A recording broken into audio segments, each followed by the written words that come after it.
Is shortwave diathermy better than laser and intense pulse light for treating facial spider veins? In my opinion, as a doctor who has used shortwave diathermy for over a decade, my simple answer is yes.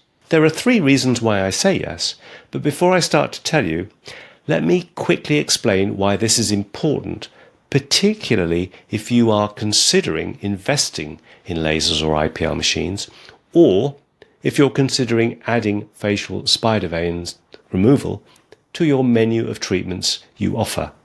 You're probably already treating cosmetic conditions of the face, and adding facial spider veins to the list of conditions you treat is a no-brainer. Many of your patients you treat already with Botox or fillers have spider veins on the face, and if you can't treat these, you're probably leaving money on the table. And what's more, you don't even need to market your services if you're able to treat facial spider veins. In addition, those of you who already perform microsclerotherapy on leg spider veins, you'll probably inevitably be asked about spider veins on the face. Legs can be covered with clothing, not so the face, not unless you use thick foundation. Shortwave diathermy is safe, effective, and the results are rapid. Nearly 98% of spider veins on the cheeks, chin and nose can be eradicated by shortwave diathermy. Some of the happiest patients you will ever treat will be those with facial veins that you have eliminated. The barrier to entry is that you need to know what you're doing. You have to have a solid knowledge base, and you need to be trained in the practical aspects by an expert. Let's turn to my 3 reasons why shortwave diathermy is best. So the first reason is cost. Unlike lasers and intense pulsed light machines, the capital cost is low. The equipment I use is less than £950, and the consumables are less than £10 per session.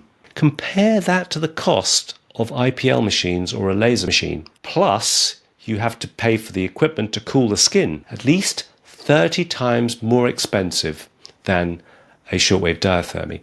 And I haven't even added the cost of servicing and maintenance of these machines. The second reason is compliance.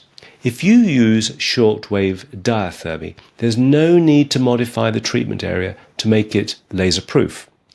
By using shortwave diathermy, you avoid the upheaval and cost of minor building works. The third reason is administrative.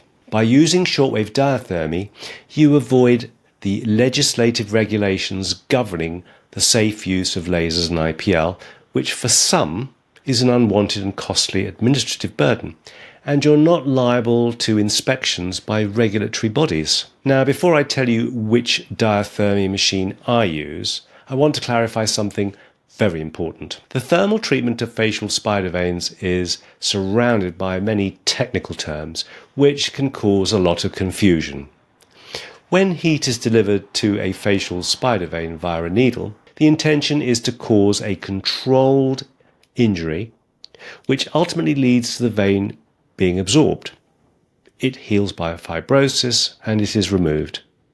Now, various terms are used for this. Sometimes it's called ohmic thermolysis. Sometimes it's called thermocoagulation or electrocoagulation, or sometimes it's called radiofrequency ablation. I prefer the term shortwave diathermy, and that's the technique that's used for electrolysis of hair. Many claims are made for one particular frequency of alternating current or a particular machine to deliver it. I've looked at the medical literature extensively, and based on my findings, I can recommend a machine and a method of thermal injury which has worked for me for nearly 15 years. And I've treated well over 100 patients, and I use a method which is supported by the evidence in the medical literature.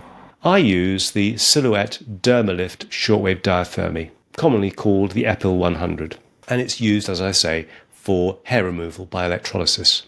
I apply a coagulation current directly to the spider vein on the face with a very fine single-use sterile needle. Can I treat all veins by shortwave diathermy? No, of course not, but I can treat 98% of them, particularly those on the cheeks, chin and nose, which are those that commonly present. Is there a place for IPL and Laser? Yes, there probably is for the remainder, but for me, the huge investment required to treat 2% of facial veins just doesn't make sense. If you're an aesthetic doctor or nurse interested in treating spider veins on the face, check out my other videos and download my free guide. The links are in the description box below.